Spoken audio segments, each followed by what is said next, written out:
This is Secure Cyber Connect podcast with Jay Adamson and Warren Atkinson, where we're joined by information, cybersecurity, technology, and talent acquisition professionals who share their journeys, unique perspectives, and offer advice and guidance. Our topics on this episode will be the founder stories behind DigitalXRAID. Today, we're thrilled to be joined by both the founders of DigitalXRAID. Rick Jones is the CEO and co-founder at DigitalXRAID, a dedicated and respected cybersecurity organization. He's an impressive career spanning over 25 years, delivering cybersecurity strategies and network security architecture to large corporate businesses across the UK. Before launching DigitalX, Rick ran a successful security consultancy where he honed his skills for developing and growing technology businesses and also worked within various security teams at a number of high-profile telcos, including TalkTalk, 3, Ericsson, and Orange. Having accomplished several globally recognized security qualifications and graduating from the Goldman Sachs 10,000 Small Businesses with Oxford University for business school, he is fully equipped with knowledge and passion to develop industry-leading services for DigitalXRAID's customers. Goodwin is Chief Operations Officer and Chief Technical Officer, and of course, co-founder at DigitalXRAID. Scott directs the day-to-day technical operations and strategies. His responsibilities include leading their CREST-accredited Security Operations Center, penetration testing team, along with their cybersecurity consultancy and compliance services. He's also jointly responsible for the clearly ambitious and strategic growth and direction of the company, which has resulted in offices opening within his hometown of Doncaster, which is where the operation originally began, and subsequently in London, Liverpool, and Birmingham. Scott began his IT career 25 years ago, positioning firewall and security support team for a large ISP. He's continued professionally qualifying throughout his career, achieving Cisco certified Inter-Network Expert status within security, along with many other technology-based professional certifications. Prior to forming DigitalXRAID, Scott ran a successful network security consultancy, which saw him work for many different FTSE 100 companies, in both an advisory and architectural capacity. Rick, Scott, welcome to the Secure Cyber Connect podcast, and thank you for joining us today.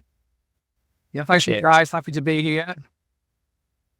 So we usually start things off with a couple of the same sort of questions, guys. And first of all, we like to ask our guests, what has brought you here today? In terms of the podcast or live? Indeed, both. I think myself and Scott have got a great story to share with others. And your podcast is a great opportunity for us to get that message out.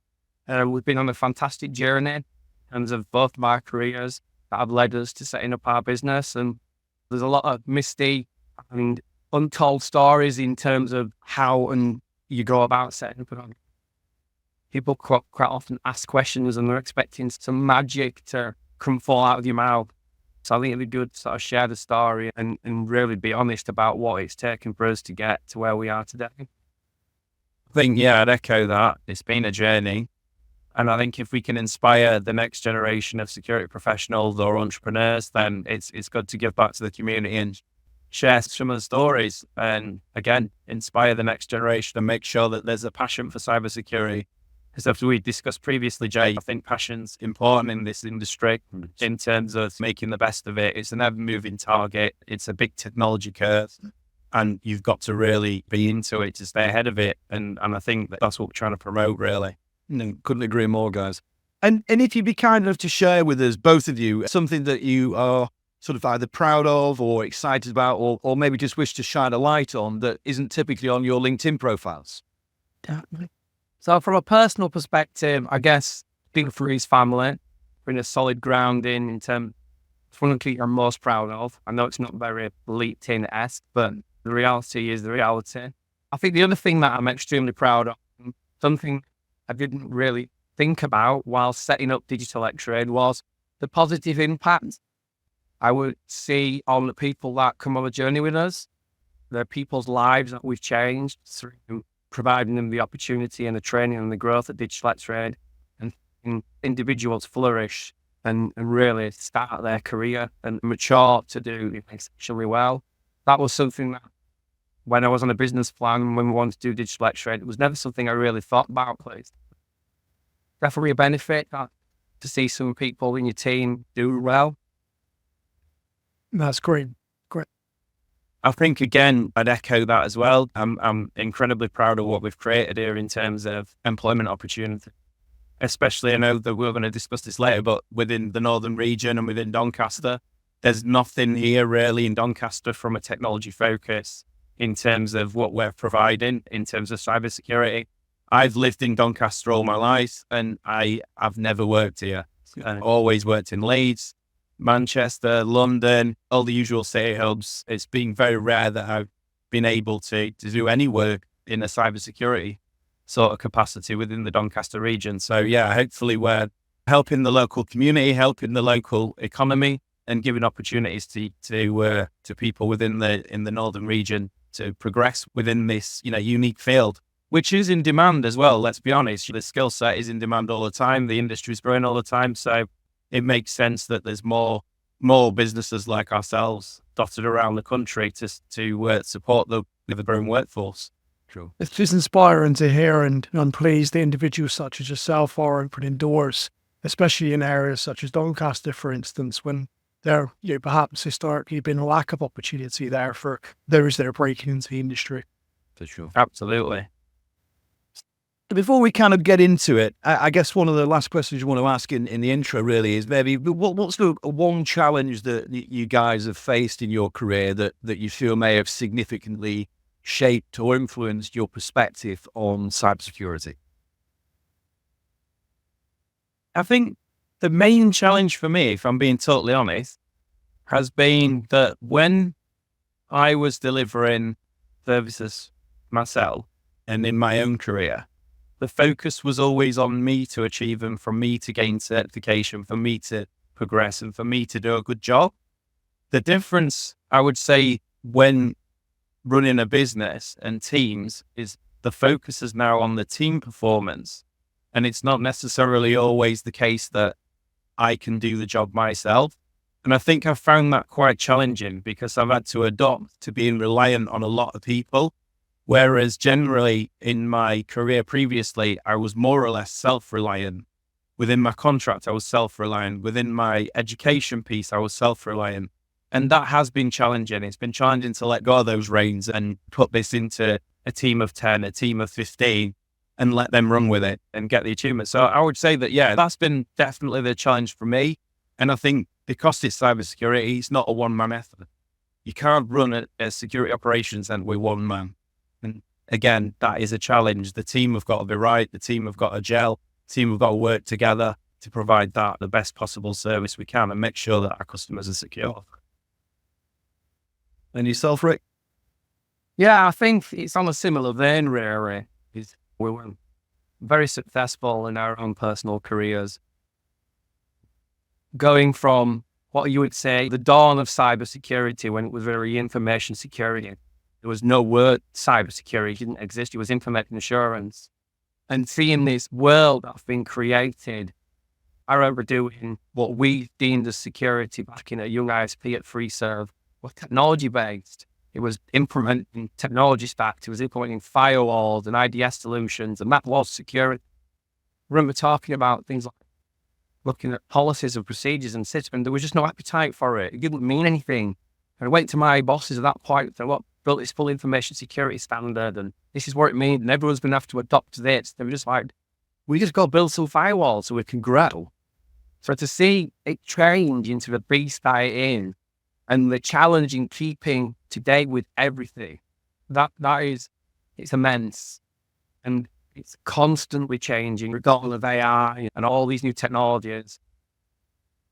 But you've got to not forget the basics. So I'd say the challenge is just the ever-growing pace of this industry, which makes it extremely exciting and fun, but it is sometimes a challenging beast to tame. Of course. And that's coming from someone who's lived and breathed it and in it.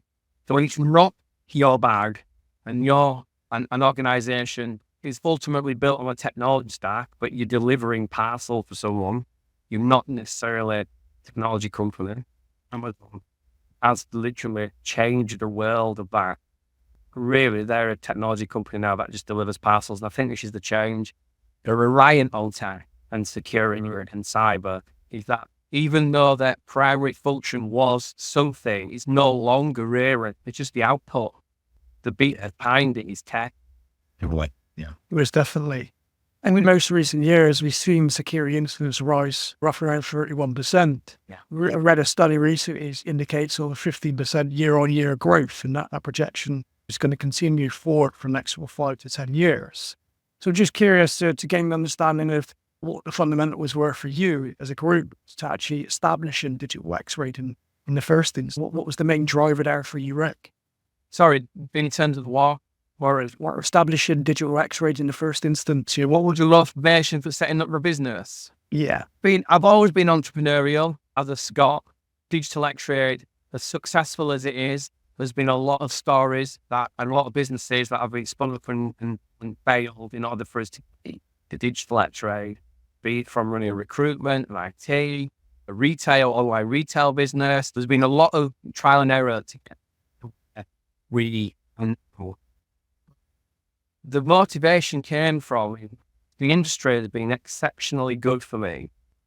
And it's an industry that I excelled at and really enjoyed the challenge.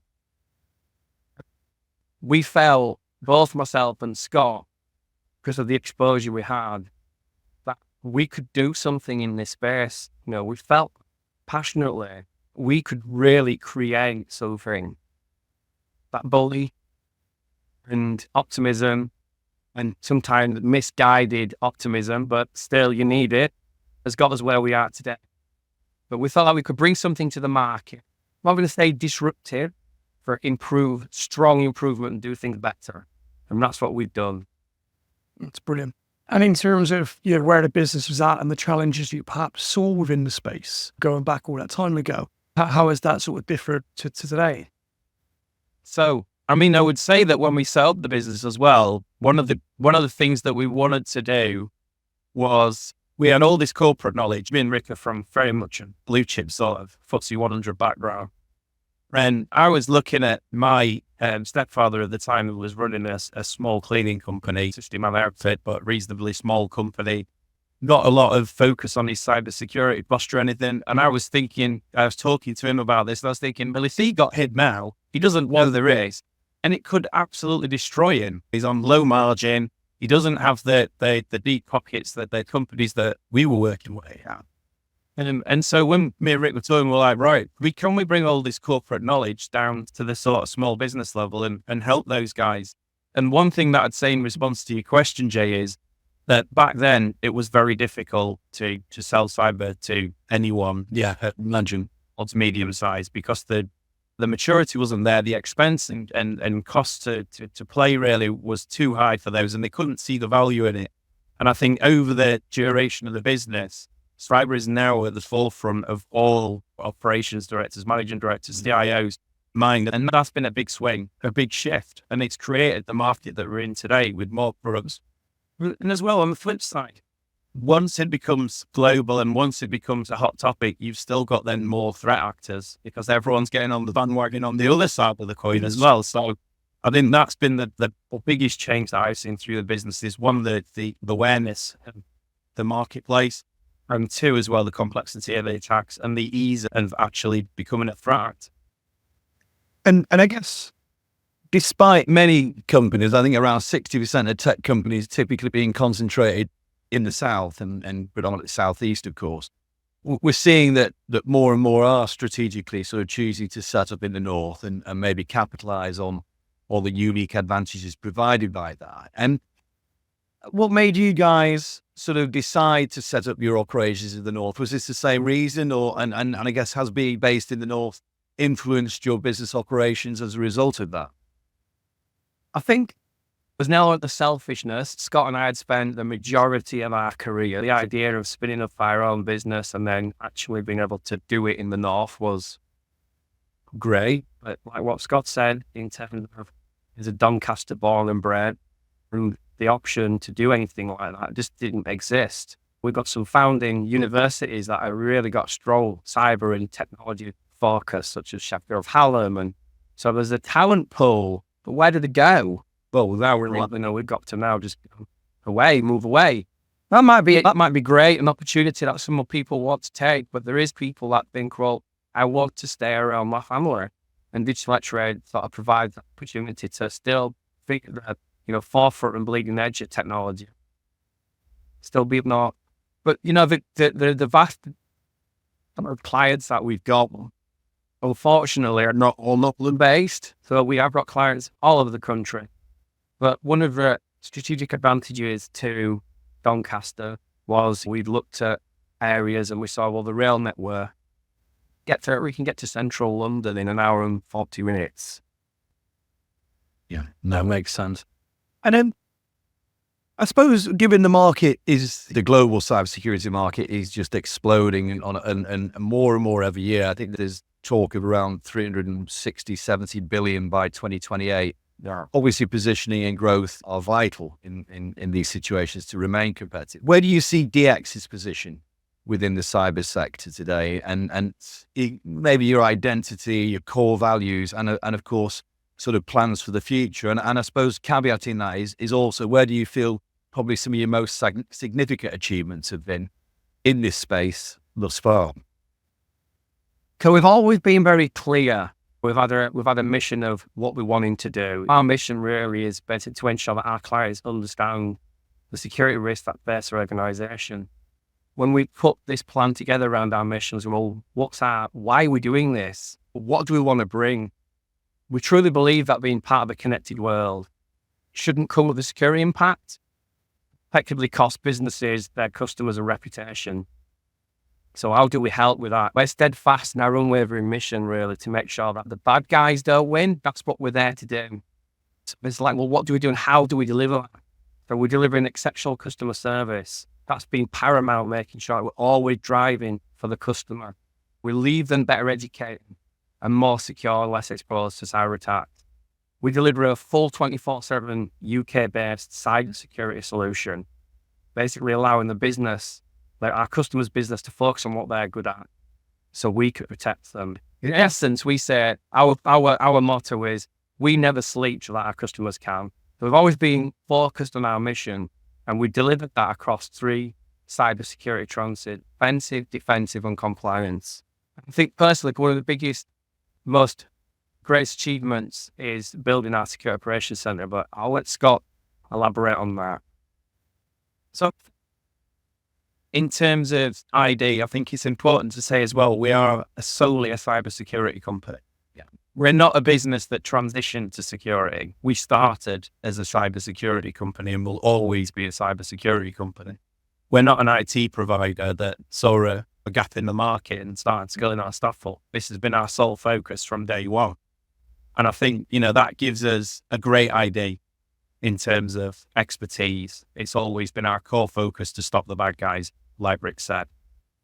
And yeah, I'd echo a significant achievement was building the security operations center. Now, when we started building that security operations center, there's very few security operations centers in existence. They literally were just in large corporate businesses, and the market was a very new place to play in terms of gaining customers and building the expertise. And yeah, that's been a journey in itself, because at that time you couldn't get security operations analysts with 3 and 4 years experience, because there was no one in the marketplace really who was offering the service. So yeah, to grassroots grow that to where it is today, yeah, it's a significant achievement for us, and more so for the team itself. Those guys have come on a journey with us.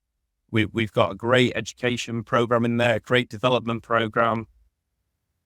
We're always striving to give the best possible service. One thing I'd say about that is as well, just as a plug for us, is we're not an alerting service. That's not what DigitalXRAID is about. It's proactive security across your assets and infrastructure. We want to add value. We want to be part of your team. We are your security team. That's a big thing that we push, and we all believe in that. That's what we passionately want to get across whenever we engage anyone.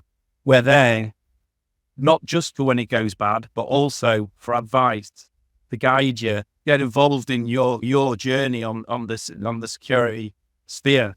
Because it is struggling, especially now. You see so many vendors, so many technologies. There's always something new coming to market. Even myself and Rick, who've gone to InfoSec every year, and we're like, I've never heard of them.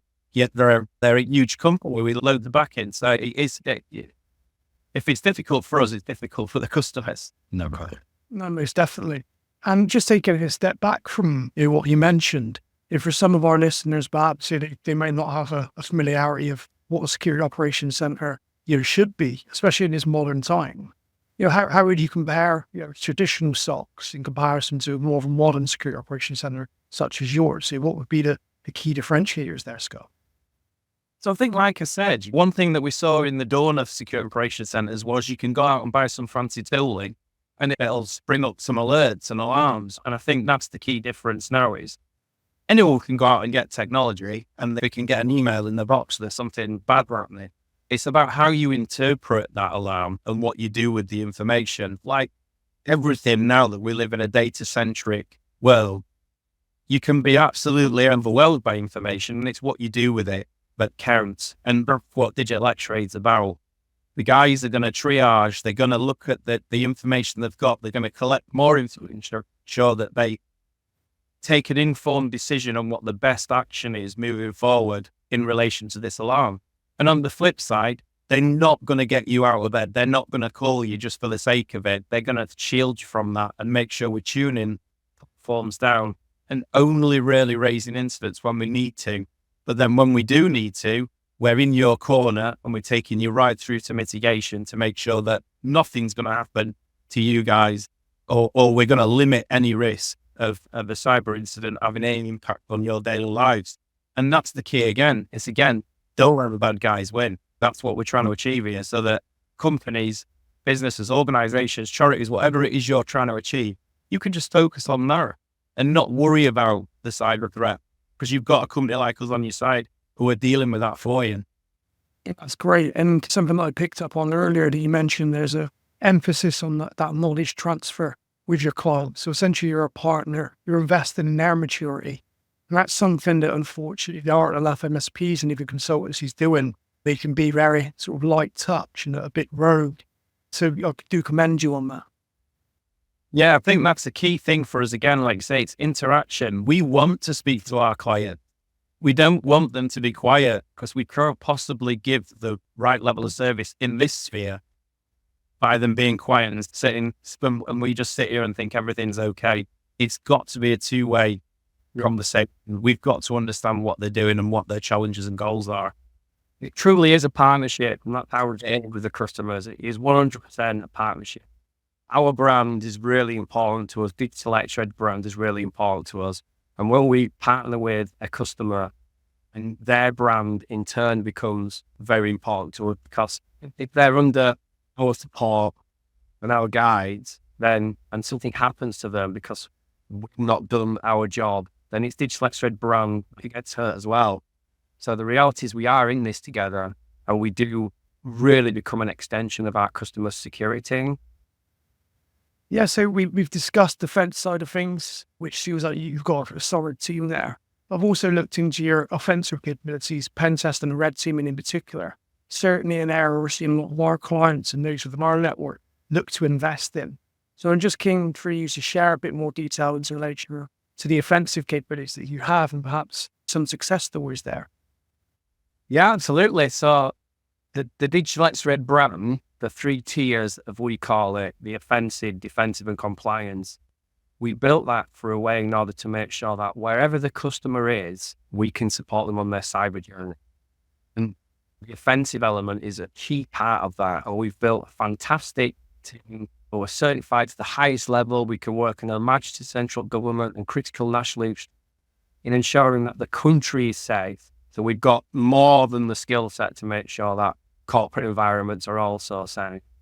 And third hand, to be able to effectively hack ethically an organization under a controlled manner and share that information and give them the business impact, not just this technical issue, the business in this database being breached by this vulnerability, that we've been able to circumvent your security controls and take your entire IP. We've done that under a controlled environment, and this is what you need in order to ensure that you fix it. And the business impact of that would have been this. And they're seeing a load of value in that exercise. And that's something that we've been bringing for over 10 years And in turn, when we deliver that, the organizations go on a journey and like, well, we need to do compliance as well. Can you open the compliance? Yes. We need to meet this requirement around DORA. We need to learn a login. Can you open that? Yes. So we're a full services cyber outfit. That's brilliant. And you mentioned DORA, and I know the UK are perhaps going to be adapting this too, for instance. Has regulation been sort of a primary driver in most recent times for you? Always. I mean, one of our key areas is we've got a full compliance team. We help hit the scary, London, and quite often, dry compliance requirements that companies have to do. They're to protect the business, very important. But fortunately, a lot of smaller businesses, they're thrown onto the tech team, and it's not the same skill set. The tech, why have I got this? I can build IT systems. Why am I having to do ISO 27001? We've got 100% success rate with all our customers in getting them through compliance requirements, and we can take out and demystify the world, what is risky of them, or put it into a very clear, articulated requirement and help them get there. So yeah, for us, GDPR, DORA, all these compliance requirements, cyber essentials, are all getting business into a frame of mind. The reality here, compliance, it may feel painful and it may feel unjust, and why am I doing it? But the reality is, it's protecting businesses and making them sure that they're doing certain things. Because in this day and age, if we're not doing that, the reality is that some of the business will get. I most definitely think it demonstrates trust to the wider industry as well. If organizations have got those certifications. Commercial gains, you're going up there as a commercial advantage, and you're going up against somebody else, but you're the one who's got fame. Well, look, you don't need to worry about us from a supply chain. You're a big brand. We're going to look after you. We can show you we've got all these compliance requirements. We're looking after your data, our data, customer data. It's okay. We're present. I think the important thing there is that frameworks and compliance should be an enabler, not something that we always try and push. Right. It shouldn't be really seen as, okay, I've got to do it, it's drudgery, because it should drive improvement. I mean, I know from our standpoint, when we set up DigitalXRAID, and we came from a technical background, we weren't business owners, but by adopting ISO 27001, it meant that we had a framework for HR, we had a framework for engaging people, we had a preferred supplier list, and security due diligence, all these things that you just wouldn't actually know how to implement if you didn't have guidance from a compliance or a framework like ISO or many of the others that you said there, Laura, and these that are coming along. I think, again, compliance has been the driver for it being forefront of every business's mind as well, because someone's going to ask you for a certificate of some clarification of cybersecurity in anything you do nowadays. Because like Rick was earlier, every is a technology company, no, there are no null technologies. Everyone's got a lot of evaluation, more or less. Well, you brought in the swarm of technology. Our people at Morrison's use a till. The till's a computer to some degree. Even at that level now, it's everywhere. You can't escape it.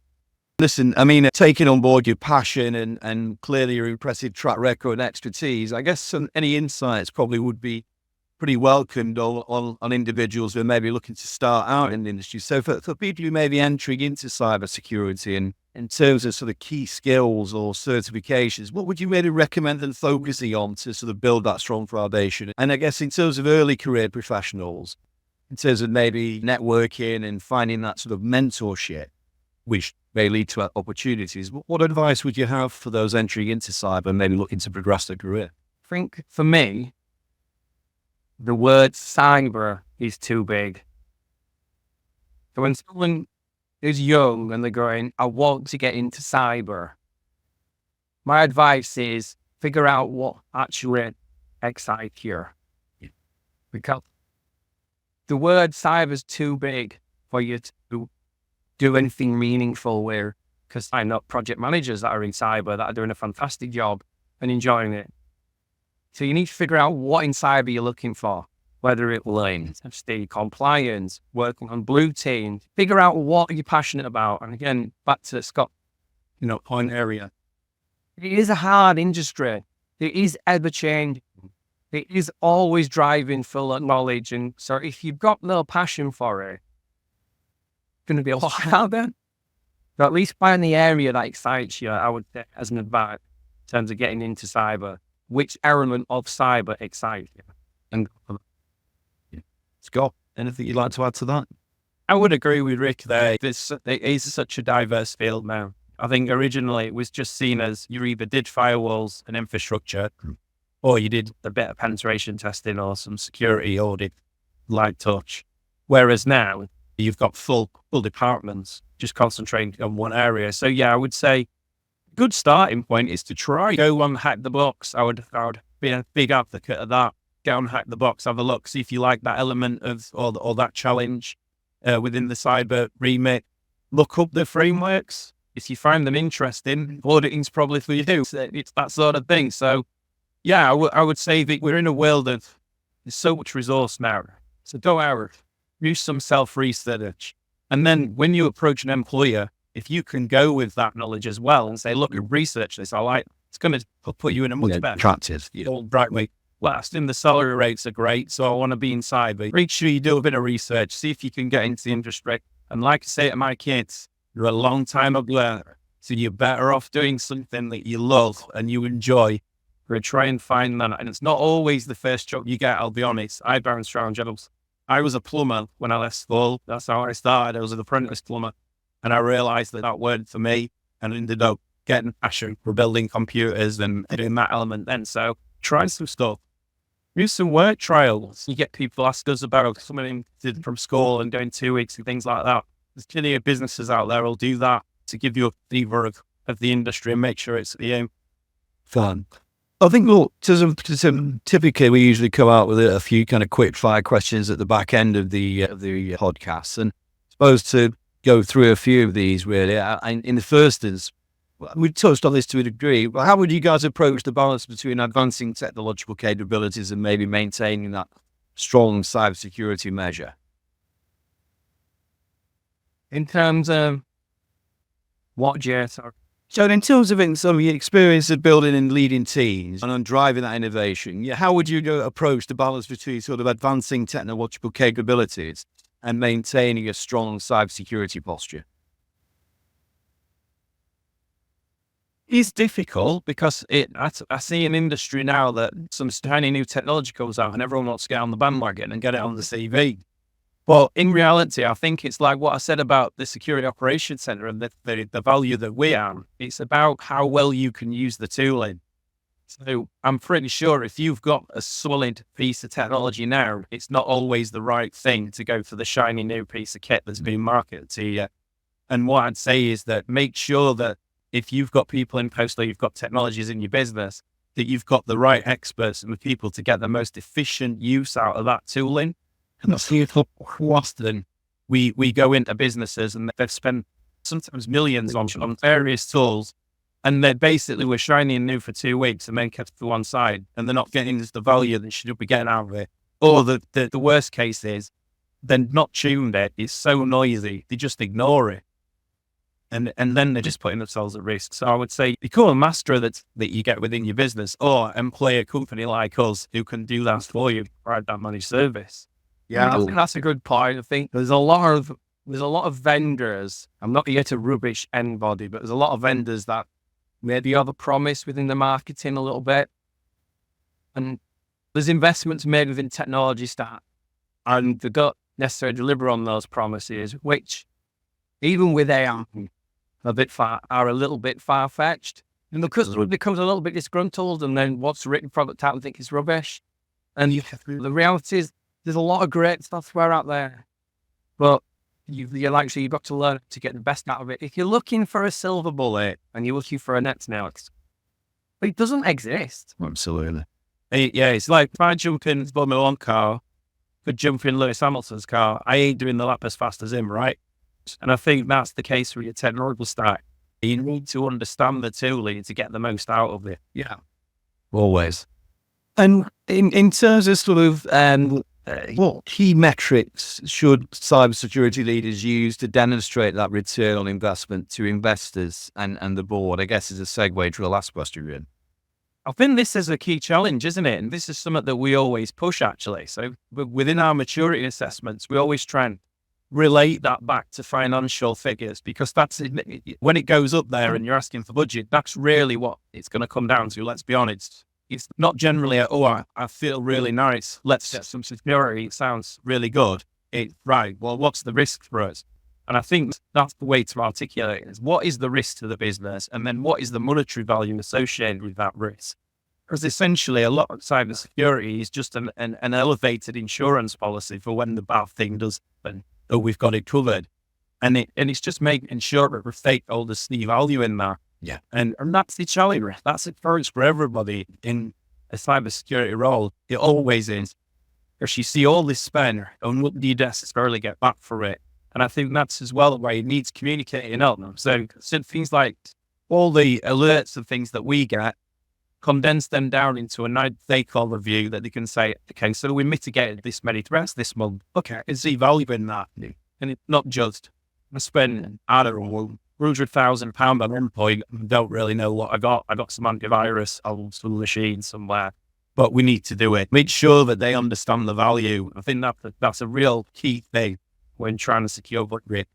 Yeah, I think that we talk about the common language of risk is usually the people that are making the decisions in terms of holding the purse don't necessarily have the technical background, have somebody that's genuinely wanting to drive change. And driving technology change and being able to articulate what the investment means in terms of a return of investment for the business is challenging. And the common language between that is risk. Whether it's quantity risk or quality risk or a combination of both, articulate the value, because you've got to make sure you be able to articulate the value, because there's no point getting a security solution that costs the earth to protect something that has not much value. So in order to be able to communicate upward, you have to make sure that you are talking with and you need the right thing to protect the business. And you also understand where the business is going. Yeah, absolutely. And do you think that to correctly quantify that risk, organizations need reliable threat intelligence as opposed to sort of putting the finger in the air? Because that helps. 100% helps. Always the threat intelligence, understanding what exposure you've got within your industry, because this is the other thing. The myth around people think that they can have security policies, and one security policy will fit every business. If you look at the confidentiality, the CIA triad, every security professional goes through confidentiality, integrity, and availability. When they're building systems or services or anything, please think about and level on that, the security policies.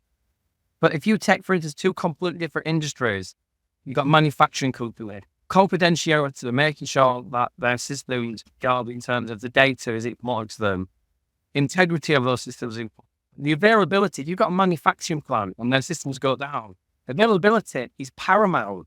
But building a security solution which is right for that, for a type of business, would be completely different, say, to a bank where you go, right, say this year, can't just take that security policy and apply it to the bank. Well, yeah, confidentiality of data is part. We could have bought through his website. It won't be great because his website goes down through availability. It's not great, but we cannot lose our data. And it's understanding how you would applying the right security policies, the right environment at the right cost. And that's why DigitalXRAID specializes in. Right where you said as well. So, if you're in say an energy company, usually your real risk factor is lost. Why? Because if this plant blows up or we have the problem with this machinery or this, it could potentially cause a catastrophic event within your joint or harm someone. And again, with manufacturing, it's being usually around health and safety.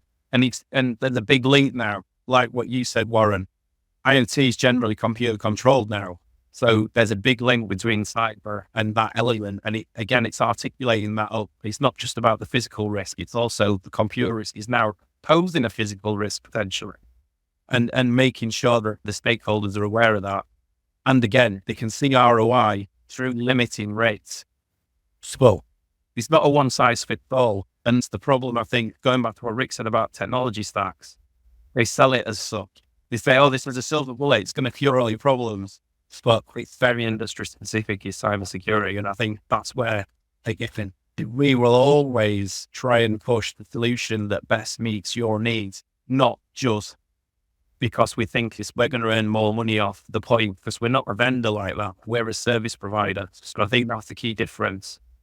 And in terms of effective communication and dealing with those challenging CFOs and C-suite in general, we know that people often use analogies within security, like castle, moat, car brakes to explain risk and security with say.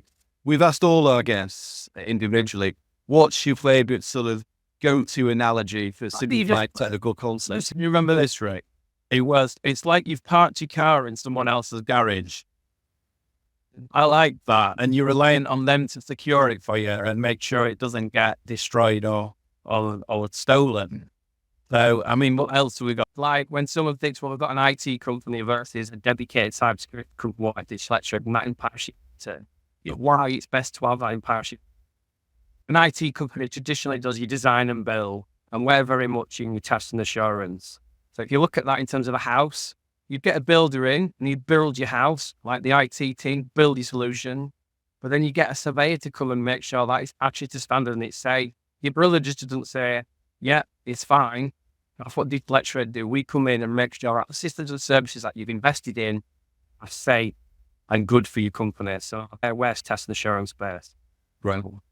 Well, listen, guys, I mean, we've certainly covered some strong topics today. Your passion has shone throughout the whole recording, so thank you for that. What does the future hold for both of you and for DigitalXRAID? So in terms of DigitalXRAID, we're continually growing our business. We're currently at 60 odd employees. The next focus for us really is continue growing our security operations center and making sure that we're delivering the best solutions for our customers. There's a serious need for organizations to have that 24/7 rapid protection, which we can provide. And we're going to continue doing that by offering all our full services as well.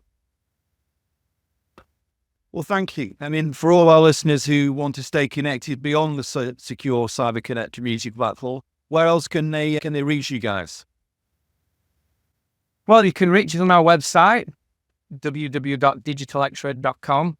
Also, if you've got defined that you're suffering from a security incident, we also offer a free instant response service. So you can call us on our emergency line as well, which is on the website. Or you can hit us up on LinkedIn. Okay, great. Yeah, and if anyone's considering a future in cybersecurity, then reach out to us again via the website. There's always careers on there. But yeah, if you want to get into a cyber and want any advice, just email us. We always get back to people who ask us for information or ask us for advice out into the industry. Fantastic. That's brilliant. Thanks, chaps. Yeah, Rick, Scott, thank you. And obviously, I'd like to thank you on behalf of the community and all our listeners. We hope you've found value in today's session. To continue the discussion and for more sustained engagement, we always invite you to join the Secure Cyber Connect community, where we're going to be offering a range of collaborative solutions for both technology and security professionals at no cost. These can include expansive community access, cross-sector mutual mentoring programs, weekly online networking sessions, and a range of exclusive interviews, panel discussions, and masterclasses. To learn more and to gain access to the community and our initiatives, please visit www.secure-recruitment.com/cyber-connect/. Thank you.